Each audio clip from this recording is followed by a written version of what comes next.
Acontece que o pessoal do serviço de encomendas reteve um pacote que vinha de outro estado do país. O motivo da retenção é que perceberam que saíam gotas de sangue do pacote. Olá, pessoal! Não se esqueça de deixar o seu like e se inscrever, pois o canal precisa muito desse apoio de vocês. Então, vamos ao caso de hoje, que eu chamo de O Menino do Necrotério. Boa noite a todos aqueles que me acompanham aqui no canal Casos para Ouvir no Escuro. Eu sou o Saulo e vou contar uma história que aconteceu comigo quando eu trabalhei no principal IML daqui da região onde eu moro. Eu fui funcionário do Instituto Médico Legal durante quase uma década. Nestes 10 anos que fiquei trabalhando a serviço das ciências forenses do Estado, um sem fim de coisas estranhas aconteceu comigo. Mas teve uma que vai me deixar marcado pelo resto da minha vida. O que aconteceu naquele lugar foi algo totalmente real. E espero que vocês acreditem, pois eu tenho várias testemunhas daquelas ocorrências. Eu mesmo não acreditaria se não fosse por essas mesmas testemunhas. Bom, então vamos ao caso. Houve um dia em que eu recebi um telefonema estranho de um dos meus superiores. A ordem era ir até as instalações de uma conhecida empresa de entregas e logística para fazer a remoção de um corpo.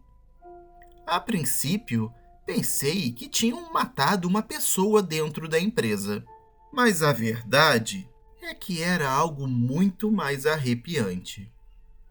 Ao chegar no local, as instalações já estavam isoladas e havia a presença de diferentes autoridades de vários níveis do governo. Você poderia dizer que era o cenário de um crime bastante brutal. E ao entrar lá, eu descobri que era exatamente disso que se tratava.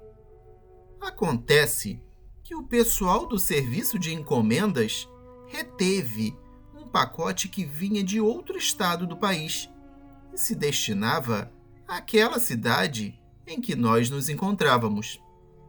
O motivo da retenção é que perceberam que saíam gotas de sangue do pacote. Eles decidiram abri-lo, porque entre as suas políticas de trabalho era proibido enviar carnes de qualquer tipo, pois o transporte desses produtos requer embalagens e procedimentos especiais. Entretanto, quando abriram a caixa, tiveram uma macabra surpresa. Ali, dentro do pacote de envio, estava depositado o corpo esquartejado de um pequeno menino. Minha equipe e eu entramos, recolhemos o pacote e transferimos os restos mortais para o nosso laboratório. Uma vez lá, começamos a realizar as investigações correspondentes e, ao mesmo tempo, continuamos limpando os restos e juntando pedaço com pedaço, até termos o corpo inteiro novamente. Ao longo do procedimento, tiramos fotos que depois serviriam para análises e arquivamento.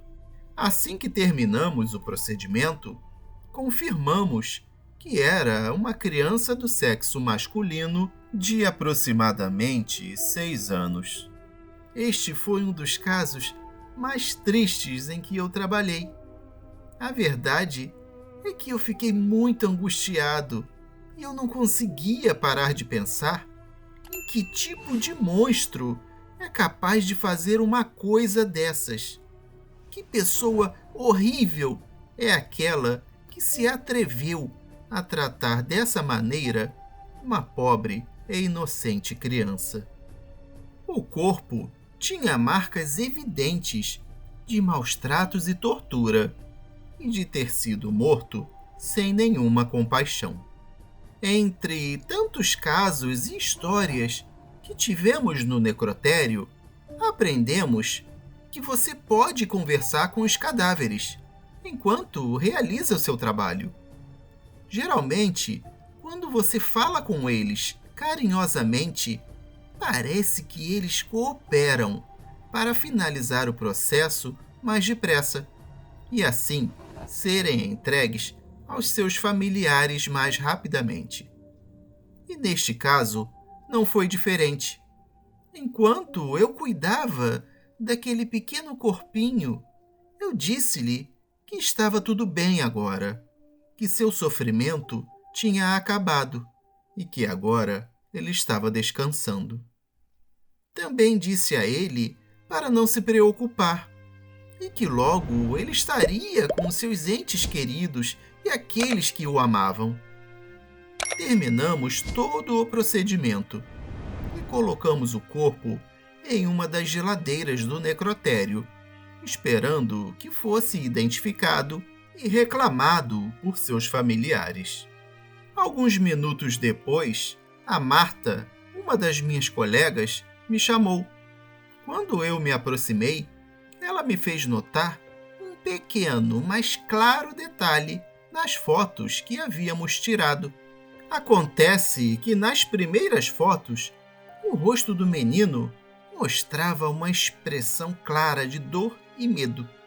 E na última que tiramos, quando todo o seu corpo estava limpo e recomposto, e depois de termos conversado com ele, como mencionei anteriormente, de alguma forma, seu rosto parecia muito diferente. Ele se apresentava mais calmo e sereno, e até me atrevo a dizer que ele tinha um pequeno sorriso. Foi algo muito curioso, mas devo compartilhar que isso não é tão estranho para nós, pois não era a primeira vez que notávamos isso em um cadáver. É exatamente como eu expliquei aqui. Entre o pessoal que trabalha nos serviços forenses, é simplesmente considerado que eles podem nos ouvir. Passaram-se os dias e ninguém ia reclamar o corpo da criança. Por isso, infelizmente, os nossos superiores tomaram a decisão de que os seus restos mortais fossem depositados em uma gaveta de concreto comunitária, junto a outros corpos, em qualquer cemitério que tivesse vaga para tal procedimento, e sem qualquer tipo de identificação. Para ser sincero, eu me senti muito mal por isso. Esse garotinho, mesmo depois de ter esse fim tão horrível, não teria sequer um enterro decente, com pelo menos algum tipo de cerimônia e velório. Então, eu não consegui ficar sem fazer nada. Falei com os meus superiores e com algumas autoridades da área que eu conhecia, e depois de cumprir algumas formalidades e preencher a papelada, eu consegui que me entregassem os seus restos mortais. Organizei um funeral completo para ele e o enterrei num jazigo da minha família, como se de fato fosse um parente meu. Fiquei tranquilo ao pensar que esse menino agora poderia descansar em paz. Muitos colegas de trabalho me agradeceram por ter tido esse gesto com a criança, e alguns até me parabenizaram pelo feito. A verdade é que eu não fiz o que fiz para ter todo esse reconhecimento, mas ainda assim eu senti-me muito bem quando me abordaram e me dedicaram palavras gentis. Agora é que vem a parte mais estranha de todas. Eu logo perceberia que não eram apenas os meus colegas que viriam me agradecer por aquela pequena ação. Dias depois do sepultamento, eu comecei a ver uma pequena sombra correndo pelos corredores do meu local de trabalho. Sempre a via com os cantos dos olhos. Ela nunca era muito nítida e parecia estar sempre atrás de mim. Em breve, a segunda parte.